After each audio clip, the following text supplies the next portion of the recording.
Hello dear students, हम बात करेंगे इस वीडियो में चैप्टर 7 की, जो कि नया चैप्टर मैं शुरू कर रहा हूँ। ये क्लास 10th की बुक से है, कोऑर्डिनेट ज्योमेट्री इसका नाम है। आप सभी ने सुना होगा, पढ़ा भी होगा, तो एक बार इसका ओवरव्यू देख लेते हैं। जैसा कि आप सबको पता है, कोऑर्डिनेट एक सिस्टम होता है जिसमें दो लाइन्स होती है। एक हॉरिजॉन्टल लाइन जिसको एक्स एक्सिस कहते हैं, ठीक है, और एक्स एक्सिस को हम एब्सिसा भी कहते हैं, ठीक है। और ये जो वर्टिकल लाइन है इसको हम वाई एक्सिस कहते हैं, जिसको हम ऑर्डिनेट भी कहते हैं, ठीक है।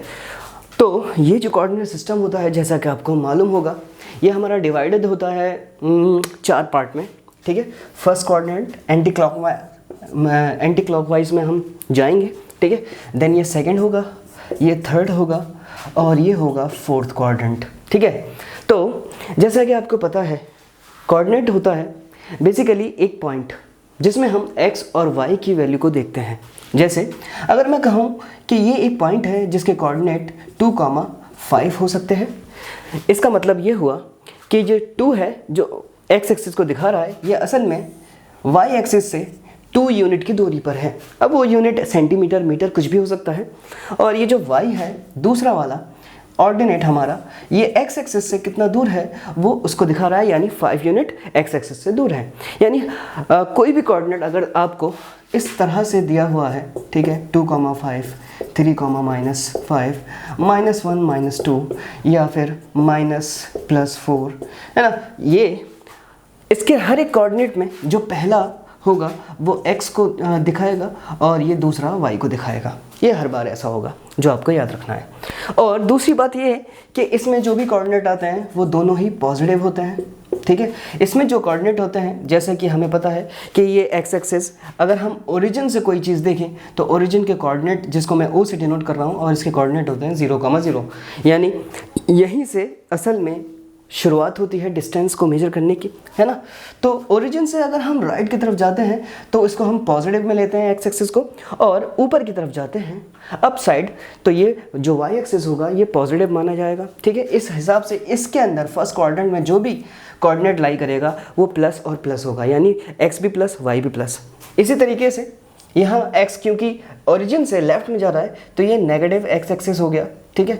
x डैश मान लेता हूँ और इसको x कह लेता हूँ, ठीक है। और ये y डैश जो कि नेगेटिव y एक्सिस है ना। तो यहाँ पे जो भी कोऑर्डिनेट आएंगे उसमें पहला x होगा, क्योंकि ये इधर आ रहा है लेफ्ट में, तो माइनस हो जाएगा और ये पॉजिटिव हो जाएगा। इसी तरीके से ये दोनों ही नेगेटिव माने जाएंगे, तो ये लेफ्ट में है और ये डाउन साइड है y एक्सिस, इसलिए दोनों नेगेटिव। और यहाँ x जो है पॉजिटिव हो चुका है और y जो है स्टिल नेगेटिव है। तो इस तरह से आपको याद रखना है कि अगर कोई भी कोऑर्डिनेट दे दिया जाए तो आपको पता चल जाना चाहिए कि ये किस कोऑर्डिनेट में लाई करेगा, ठीक है।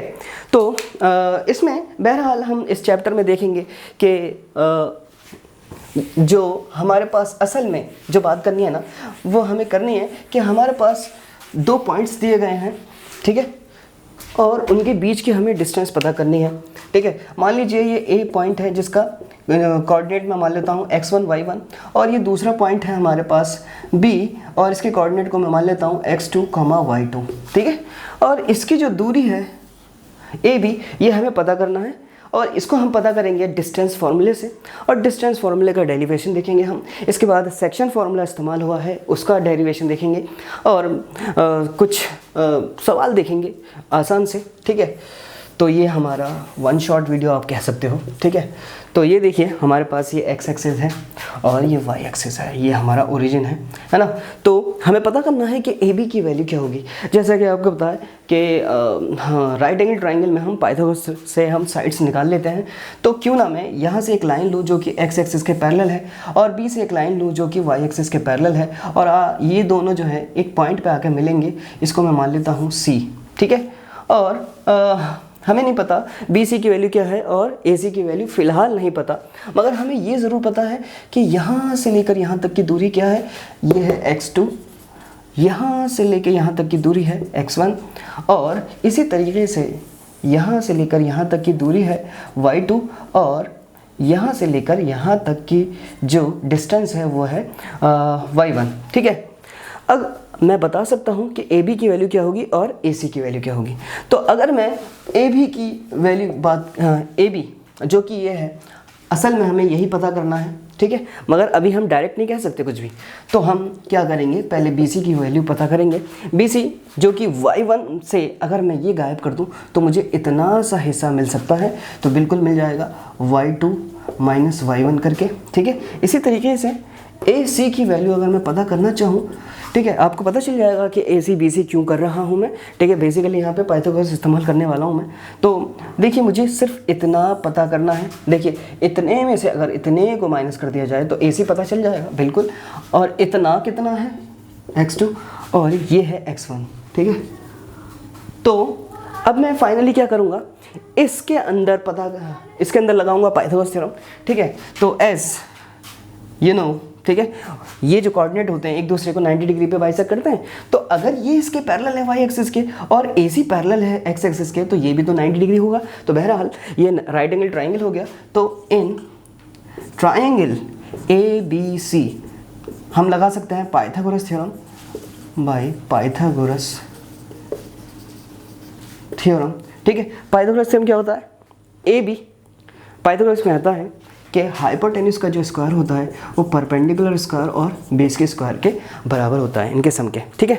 तो हाइपोटेन्यूज फिलहाल 90 डिग्री के से जो सामने साइड होती है उसको हम कहते हैं हाइपोटेन्यूज, जो कि हमारी ए बी है। ये जो परपेंडिकुलर और बेस है ना, चाहे इसे परपेंडिकुलर मान लो या फिर इसे परपेंडिकुलर मान लो, कोई दिक्कत नहीं है। तो मैं मान लेता हूँ फिलहाल परपेंडिकुलर बी सी को, और इस पर स्क्वायर है तो स्क्वायर लगा देते हैं। बेस हमारा ए सी है और इस पर स्क्वायर भी है, ठीक है। ए बी हमें नहीं पता, मगर बी सी की वैल्यू हमने निकाल ली थी y2 माइनस y1 करके, ठीक है। इस पर स्क्वायर लगा हुआ है। ए सी की वैल्यू हमने दिखा ली थी क्या, x2 माइनस x1 का होल स्क्वायर, ठीक है। अब क्या करें हम, करना कुछ नहीं है, हमारे पास जवाब आ चुका है, ठीक है। बेसिकली हम करते क्या है, हमारे पास x पहले आना चाहिए, है ना, उसके बाद हम y की बात करते हैं। तो याद रखो, जैसे अगर मैंने कहा है ना 5 + 2 7 होता है, तो 2 + 5 करूँगा तभी तो 7 आ जाएगा। तो कहने का मतलब ये है, इसको पहले लिख दूँ या इसको बाद में लिख दूँ, कोई दिक्कत वाली बात नहीं है, ये कम्यूटेटिव है अंडर एडिशन। तो x2 माइनस x1 का होल स्क्वायर मैंने रीअरेंज करा है बस, और कुछ नहीं कर रहा हूँ मैं, ठीक है। और आपको ये भी मालूम होना चाहिए, अगर हम स्क्वायर को ट्रांसपोज करते हैं तो क्या होता है, वो रूट की शक्ल ले लेता है, ठीक है। और इस तरह से हमारे पास डिस्टेंस फार्मूला आता है, इसको आप कहोगे कि ये ही है जो हमें बता सकता है दो पॉइंट के बीच की डिस्टेंस, तो जिसको हमने कह दिया डिस्टेंस फार्मूला, ठीक है। तो एक एग्जाम्पल ले लेते हैं, ठीक है, बहुत बढ़िया क्या, सभी बढ़िया होती हैं, ठीक है। बात ये है कि समझ में आना चाहिए, ठीक है। तो ये मैंने मिटा दिया, ठीक है। आप लिखते चलो हैंड टू हैंड लिखोगे तो लिखने से ज़्यादा समझ में आता है, ठीक है। तो रिवाइंड करके आप देख सकते हो, जो मैंने लिखा था वो मिटा चुका हूँ मैं, ठीक है। फिलहाल मान लीजिए कि मेरे पास एक पॉइंट है ए और इसका कोऑर्डिनेट है 1,5, ठीक है। एक कोऑर्डिनेट है बी जिसका एक पॉइंट है बी, इसके कोऑर्डिनेट हैं 7,5, ठीक है। मुझे पता करना है कि ए बी की डिस्टेंस क्या है, ठीक है। अभी हमने देखा था कि डिस्टेंस फार्मूला क्या होता है, x2 माइनस x1 का होल स्क्वायर और y2 माइनस y1 का होल स्क्वायर, ठीक है। तो मैं मान लेता हूँ ये है x1 y1, ठीक है। तो x1 की वैल्यू यहाँ पर आ गई 1, y1 की वैल्यू आ गई 5, ठीक है। ये है x2 और ये है y2, मतलब x2 की वैल्यू है 7। मैंने बताया था हर पहला जो कोऑर्डिनेट होगा, हर पहला कोऑर्डिनेट वो x होगा और दूसरा वाला y। तो y2 की वैल्यू हो गई 5। मैं क्या करूँगा, ये सारी वैल्यूज़ के अंदर पुट करूँगा और पता कर लूँगा, ठीक है। तो x2 की वैल्यू देखिए क्या है 7, x1 की वैल्यू है 1 और इस पर स्क्वायर लगा हुआ है, ठीक है। ऐसी y2 की वैल्यू है 5 और y1 की वैल्यू भी इत्तेफाक से है 5 और इस पर लगा हुआ है होल स्क्वायर, ठीक है। और रूट भी लगा हुआ है, कुछ भी नहीं भूलना है। 7 माइनस 1 6 होता है, स्क्वायर लगाएंगे। 5 माइनस 5 0 हो जाएगा, स्क्वायर लगाएंगे। रूट लगाना नहीं भूलेंगे। 6 का स्क्वायर होता है 36, ठीक है। और 0 का कोई मतलब नहीं रहा, ठीक है। और आपको पता है कि 6 का स्क्वायर होता है 36, तो 36 का रूट क्या होगा 6, तो यहाँ पे 6 यूनिट इसकी डिस्टेंस हो गई। यूनिट इसलिए लिखा है क्योंकि ये सेंटीमीटर मीटर कुछ भी हो सकता है, तो यूनिट लिखते हैं हम कोऑर्डिनेट के मामले में। आई होप आपके समझ में आया होगा। बस इतना ही था डिस्टेंस फार्मूला। अब हम बात करेंगे सेक्शन फार्मूले की, ठीक है। बहुत आसान है ये चैप्टर ही बहुत आसान है मेरे हिसाब से, ठीक है। आपके हिसाब से भी आसान हो जाएगा अगर आप प्रैक्टिस करते चलोगे। तो सेक्शन फार्मूला की बात करते हैं। सेक्शन फार्मूला, ठीक है। तो सेक्शन फार्मूला क्या होता है? सेक्शन फार्मूला बताता है कि अगर कोई लाइन है, ठीक है, और वो किसी दूसरी लाइन के ज़रिए से क्या हुआ, किसी रेशियो में बट गया। मान लो m1 m2 के रेशियो में ये पॉइंट P से डिवाइड हुआ, ठीक है। इस पॉइंट P के जो कोऑर्डिनेट है वो हमें मालूम नहीं है, x, y मान लिया मैंने, मगर हमें a और b के कोऑर्डिनेट पता है जो कि x1 y1 है और x2 y2 है, ठीक है। तो मुझे क्या करना है, मुझे ये जो P है इसके कोऑर्डिनेट पता करना है with respect to x1 x2 y1 y2 and also with respect to the ratio. तो इसके साथ एक फॉर्मूला बनेगा, वो हमें पता करना है कि कैसे बन सकता है, ठीक है। तो फटाफट मैं क्या कर लेता हूँ, इसको थोड़ा सा कोऑर्डिनेट के अंदर ले लेता हूँ, ठीक है। तो अगर मैं इसको पैरेलल लूँ यहाँ से और इसको पैरेलल लूँ y के, ठीक है, y एक्सिस के, और ये लाइन जो है पैरेलल है किसके, x एक्सिस के, तो ये दोनों ही लाइन परपेंडिकुलर होंगी। क्यों होंगी? अभी हमें डिस्टेंस फार्मूले में बात कर रहा था, ठीक है। और इसका नाम दे देता हूँ, ये इसका नाम तो चलो P है, इसका नाम मान लेता हूँ मैं Q, ठीक है। बेसिकली यहाँ पे हमें लगाना है क्या कहते हैं, सिमिलर ट्राइंगल वाला हिसाब, ठीक है। तो सिमिलर ट्राइंगल हमने देखा था चैप्टर 6 के अंदर कि उसके अंदर ट्राइंगल अगर सिमिलर होते हैं किसी रूल के ज़रिए से, side side side, side angle side, angle angle या ट्रिपल एंगल, ठीक है, RHS रूल, तो ये इन सब के ज़रिए से अगर ट्राइंगल सिमिलर होते हैं, कहने का मतलब है जब ट्राइंगल सिमिलर होते हैं तो क्या होता है, उनके साइड का जो रेशियो होता है, यानी साइड्स का जो रेशियो होता है वो प्रोपोर्शन हो जाता है, यानी इक्वल हो जाता है, एंड जो एंगल होते हैं करस्पॉन्डिंग वो बराबर हो जाते हैं, ठीक है। तो आप देखोगे अगर मैं ट्राइंगल ABQ, ट्राइंगल ABQ और दूसरा ट्राइंगल जो बन रहा है वो बन रहा है छोटा सा PBC, ठीक है। नेमिंग बहुत इंपॉर्टेंट होती है, ये चैप्टर 6 में आपको मालूम चल गया होगा, ठीक है। तो ये मैं सिमिलर क्यों कह रहा हूँ, क्योंकि आप देखोगे कि AQ जो है लाइन वो PC के पैरेलल है, क्योंकि ये दोनों ही मैंने x एक्सिस से पैरेलल बनाई थी, है ना। तो जब पैरेलल हो गई तो AP ट्रांसवर्सल हो गया, तो ये वाला जो एंगल है वो एंगल 2 के बराबर होगा, क्योंकि करस्पॉन्डिंग एंगल बना रहा है और ये दोनों ही 90 है। तो जब दो एंगल अगर हमें इक्वल मिल जाए, ठीक है, तो हम दो एंगल के हिसाब से भी उनको सिमिलर करवा सकते हैं। तो यहाँ पे कह सकता हूँ मैं कि ये दोनों सिमिलर होंगे बाय एंगल, ठीक है। ये तो थी बात सिमिलर की, ठीक है। अब ट्राइंगल सिमिलर होते हैं तो इनके रेशियो जो होते हैं वो इक्वल हो जाता है। क्या मतलब है, AB अपॉन PB बराबर होगा BQ अपॉन BC और ये बराबर होगा AQ अपॉन PC, ठीक है। अब हम देखते हैं AB BB ये सब जितने भी आए हैं इनके जो वैल्यू है वो क्या होगी, ठीक है। तो बेसिकली आप देखोगे कि AB जो है दो हिस्सों में बटा हुआ है, यहाँ लिख लेता हूँ। AB जो है ना M1 प्लस M2 के बराबर है ना। और क्या आ रहा है, PB, तो PB की वैल्यू देखते हैं क्या है, PB कहाँ पर है, PB, तो ये M2 के बराबर है। और क्या है, BQ यहाँ पे आया है, तो BQ कहाँ पर आ रहा है, BQ, ये पूरा का पूरा जो है BQ है। तो अब हम बात करेंगे कि BQ कैसे निकालें। तो देखिए यहाँ से लेके यहाँ तक, B से लेके पूरा x एक्सिस तक ये y2 होता है, ये हमारा y1 है, हमें तो बस BQ पता करना है, ठीक है। तो BQ की वैल्यू वही डिस्टेंस के साथ कि y2 में से y1 माइनस कर देंगे तो BQ आ जाएगा, यानी y2 में से y1 माइनस कर देंगे तो BQ आ जाएगा। और क्या चाहिए हमें, BC चाहिए, हाँ इतना सा चाहिए हिस्सा हमें, ठीक है, BC। तो ये इतना सा BC जो है वो कैसे आएगा, क्योंकि हमें यहाँ से लेके यहाँ तक पता है। कैसे पता है, यहाँ पे कोऑर्डिनेट दिए हुए है ना, y है, ये यहाँ से लेके यहाँ तक y है और यहाँ से लेके y2 है। तो y2 में से अगर मैं y माइनस कर दूँ तो मुझे इतना सा मिल जाएगा BC। तो वही करना है, B C equal to y2 में से y माइनस कर दूंगा। और क्या चाहिए, ए क्यू। ए क्यू कहाँ पर है, ए क्यू की वैल्यू यहाँ तक है, ठीक है, ए क्यू। तो वही है कि इस पूरे में से इस पूरे को, जो कि यहाँ तक x1 के बराबर है और यहाँ से लेके यहाँ तक ये x2 है, तो वही x2 माइनस x1 माइनस कर देंगे तो ए क्यू की वैल्यू आ जाएगी। और हमें चाहिए पी सी। पी सी कहाँ पर है, पी सी यहाँ पर आ रहा है, तो वही करेंगे, यहाँ से लेके यहाँ तक की वैल्यू जो है ना, इसका x कोऑर्डिनेट x के बराबर है, तो x2 में से x को गायब कर दें तो हमें पी सी मिल जाएगा, ठीक है, पी सी, x2 में से x को गायब करेंगे, ठीक है।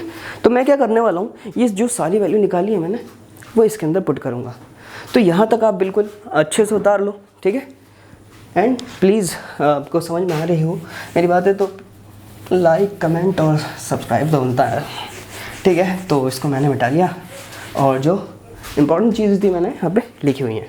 तो देखिए ए बी कितना है, m2 m1 और m2 के बराबर है। पी बी जो कि m2 के बराबर है। बी क्यू जो कि y2 माइनस y1 के बराबर है। और क्या है, बी सी जो है y2 माइनस y के बराबर है। और ये बराबर है ए क्यू की वैल्यू क्या है, देखिए यहाँ पर x2 minus x1 divide by P C की वैल्यू x2 माइनस x, ठीक है। अब हम क्या करेंगे, ये जो रेशियो है वो इसके बराबर भी है, इसके बराबर भी है, तो पहले मैं इसके बराबर कर लेता हूँ और x के रेस्पेक्ट में लेके आता हूँ क्या बनता है। तो m1 m2 divide by m2 equal to x2 minus x1 x2 minus x। तो मैं क्रॉस मल्टीप्लाई करूँगा यहाँ पर, देखिए ये दोनों क्रॉस में होंगे, ऐसे ये इसके क्रॉस में होगा, तो ऐसे ये क्रॉस करेंगे। तो m1 m2 क्रॉसिंग करवा रहा हूँ मैं इसके साथ और m2 की क्रॉसिंग हो जाएगी x2 माइनस x1 के साथ। तो देखिए ये इसके साथ मल्टीप्लाई होगा, इसके साथ भी होगा, ऐसे ही ये दोनों के साथ होगा। तो m1 इंटू x2 और m1 देखिए यहाँ माइनस है तो माइनस का भी ख्याल रखना, m1 माइनस x, ठीक है। फिर m2 और x2 प्लस m2 x2, देखिए माइनस आ गया दोबारा, प्लस माइनस माइनस, तो m2 जो है अब x के साथ है। ऐसे यहाँ पर m2 x2 और m2 इसके साथ भी है, m2 x1, m2 इधर भी है और इधर भी है, माइनस हो जाएगा, कैंसिल आउट हो गया।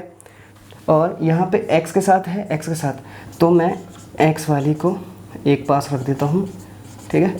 और यहाँ पे क्या बचा है, इधर की जानिब बचा है हमारा ये m2 x1 और इसको उठा के इधर ले जाऊँगा तो ये माइनस में चला जाएगा, ठीक है। कितना हो जाएगा, x2, सही है।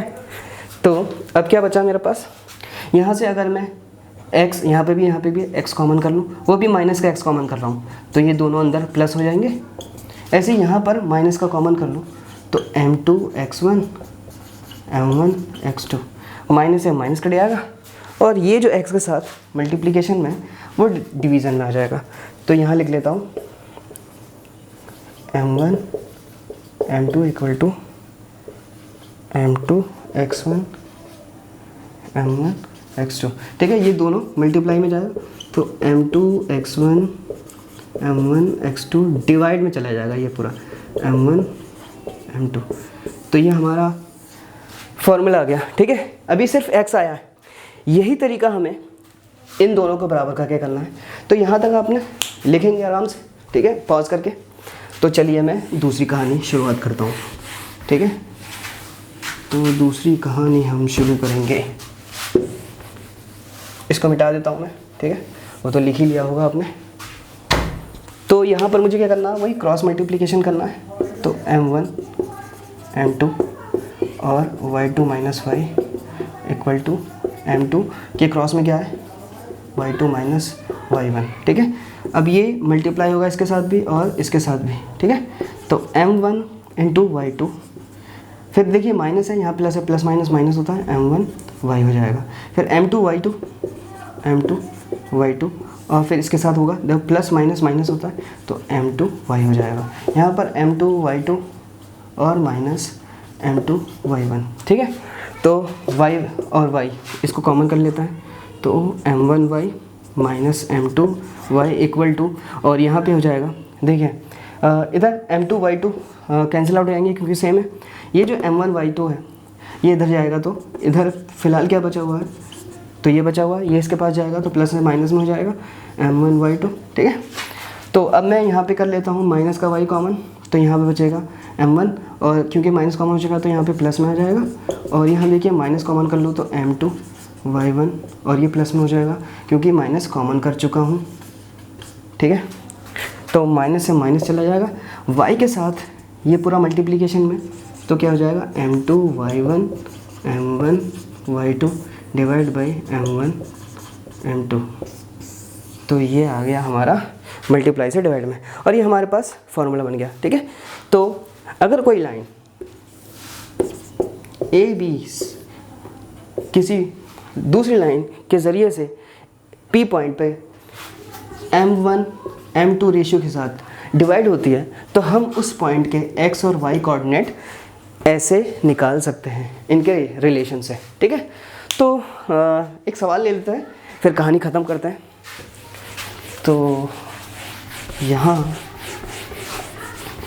मैं एक बढ़िया सा सवाल लेता हूँ।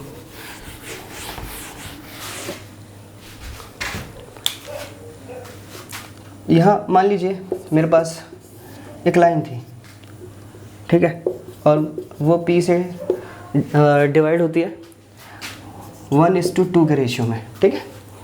और इसकी जो रेशियो है वो है -1 और 5, इसके जो रेशियो है वो है 5, -1, ठीक है। तो मुझे x और y पता करना है, तो कैसे पता करूँगा, अभी मैंने देखा था M1 x2 M2 x1 divide by M1 M2, ठीक है। 2-3 सवाल भी आप कर लोगे ना तो बहुत आसानी से ये याद हो जाएगा, ठीक है। 12, 21 और फिर 12 कैसे भी आप कर सकते हो, आपकी मर्ज़ी है। तो यहाँ पर फ़िलहाल क्या क्या दिया हुआ है, M1 दिया हुआ है, M2 दिया हुआ है, रेशियो है ये, ठीक है। देखिए x1 y1, तो x1 दिया हुआ है, y1 दिया हुआ है और यहाँ पर x2 y2 दिया हुआ है, x2 और y2 दिया हुआ है, ठीक है। और क्या गिवन है, ठीक है, फ़िलहाल इतना ही है। तो M1 x2, M1 की वैल्यू कितनी है, यहाँ देखिए 1 और x2 की वैल्यू है x2 किधर है 5, मल्टीप्लिकेशन में सब है ना। M2 की वैल्यू है 2 और x1 की वैल्यू है -1, ठीक है, डिवाइड में 1 + 2, ठीक है। तो 5 1 5 और देखिए प्लस माइनस माइनस होता है, 2 1 2 हो जाएगा, डिवाइड बाई 3, तो यहाँ पे 3 डिवाइड बाई 3 = 1, ठीक है। तो x की वैल्यू आ गई कितनी, 1, ठीक है। इसी तरीके से हम y की वैल्यू निकालेंगे, तो M1 y2 M2 y1 M1 और M2, ठीक है। अब M1 की वैल्यू कितनी है 1 और y2 की वैल्यू है -1 और M2 की वैल्यू है 2, y1 की वैल्यू है 5, डिवाइड में है 1 + 2 यानी M1 M2। तो देखिए प्लस माइनस माइनस 1 1 = 1 होता है एंड 2 5 = 10 होता है और डिवाइड में हो जाएगा 3, तो 10 - 1 होता है 9 और 3, तो ये यहाँ से कैंसिल आउट हो जाएंगे और यहाँ पर आ जाएगा 6, ठीक है। तो y की वैल्यू आ गई 6, यानी P के जो कोऑर्डिनेट हमने माने थे x y वो कितने आ चुके हैं 1,6। आई होप आपके समझ में आया होगा, ठीक है। इसके अलावा एरिया ऑफ ट्राइंगल भी लगता है, तो एरिया ऑफ ट्राइंगल की बात अगर हम करें ना, जैसे ये ट्राइंगल है ABC, ठीक है। तो यहाँ से अगर हम शुरुआत कर रहे हैं तो x1 y1 इसके कोऑर्डिनेट हैं, इसके x2 y2 कोऑर्डिनेट हैं और इसके x3 y3 कोऑर्डिनेट हैं। हमें क्या पता करना होता है ना, एरिया ऑफ ट्राइंगल निकालना होता है इस चैप्टर के अंदर। तो एरिया ऑफ ट्राइंगल ABC अगर हमें निकालना हो तो कैसे निकालते हैं, x1 x2 और यहाँ पे आता है x3, ठीक है। ब्रैकेट बनाइए प्लस लगाइए, ब्रैकेट बनाइए प्लस लगाइए, ठीक है। तो ये निकलता है कैसे, x1 तो ऐसे रहेगा, यहाँ पे हम पुट करते हैं ब्रैकेट के अंदर सारे y कोऑर्डिनेट होते हैं, ठीक है। तो इसको मैंने ऐसे रखा है 23 31 12, 23 का मतलब पहले 2, तो y2 और y3 यहाँ पे आएंगे। 31 का मतलब है कि यहाँ पे y3 आएगा फिर y1 आएगा। 12 का मतलब है y1 आएगा और फिर यहाँ पर आएगा y2, ठीक है। ये एरिया ऑफ ट्राइंगल निकालने का फॉर्मूला है कोऑर्डिनेट ज्योमेट्री के अंदर, ठीक है। तो फिलहाल यही तीनों फार्मूले इस्तेमाल हुए हैं। इससे रिगार्डिंग हम सारे सवाल करेंगे, एक भी नहीं छोड़ेंगे और एग्जाम्पल भी करेंगे। और आप मेरे साथ बने रहिए, मेरा साथ दीजिए एंड मेरे चैनल का सब्सक्राइब कीजिए, ठीक है। मिलते हैं नेक्स्ट वीडियो में अगले सवालों को लेकर, सवालों को पिटारा खेलेंगे, एक एक करके सवाल करेंगे। बने रहिए मेरे साथ। Thanks for watching my videos.